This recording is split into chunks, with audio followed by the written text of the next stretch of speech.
And staying with India, it has been a day since the interim budget was presented. Today, Finance Minister Nirmala Sitharaman spoke exclusively to Network 18's editor-in-chief Rahul Joshi about the budget, about the focus on inclusive growth, global ratings agencies and how they assess India, domestic politics and the north-south divide we just discussed, and a host of other issues. Here are some of the excerpts. Is there an attempt to paint the Bharatiya Janata Party as a North Indian party? And you know, this north-south divide, encouraging that. Is that what you sense? They've always called Bharatiya Janata Party two things. It is a Brahmin Baniya party. Yes. It's a Hindi party. Today, the kind of support BJP receives in South India disproves all this.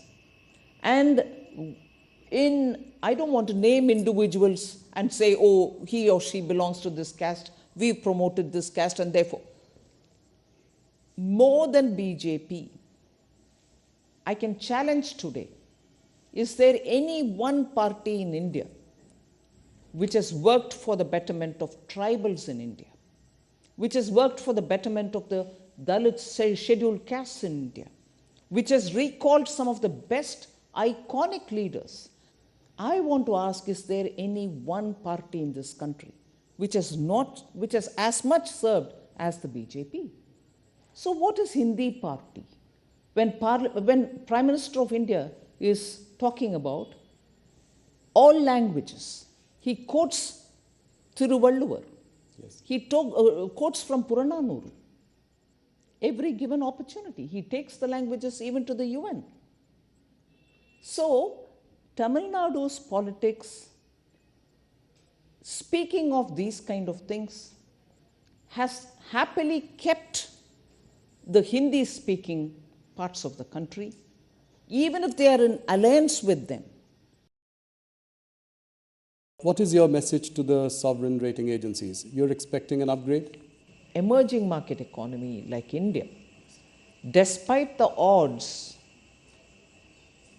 we are doing a lot of reforms, systemic reforms, which actually you're seeing is bearing the results now.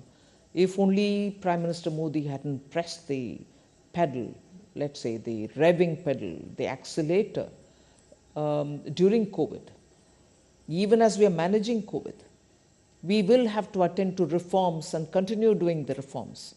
The Atmanirbhar Bharat announcements, we're all infused with so much of reform measures.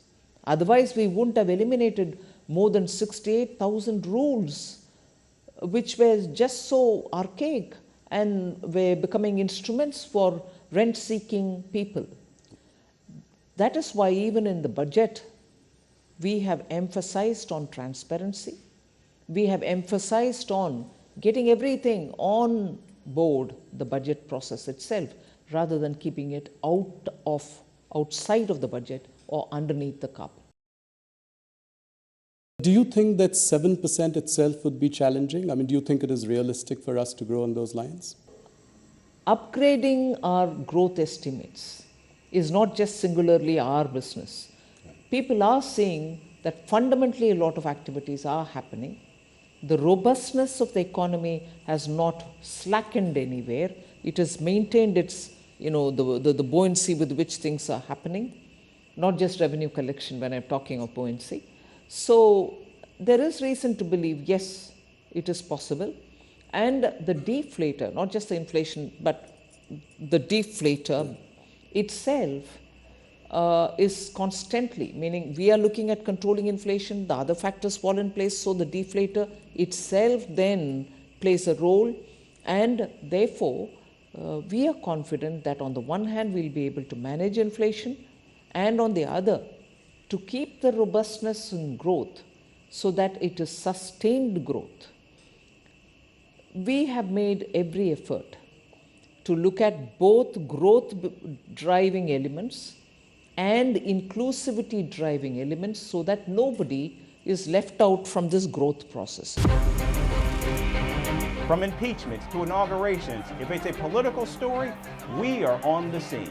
The race for the White House is heating up. We're beating Biden. How dare he say that? If it's breaking news, we're live with the latest coverage. From the White House, the State Department, and Capitol Hill, we know the issues, but above all, we know the players to bring you the latest in-depth analysis on all the key stories that we're covering.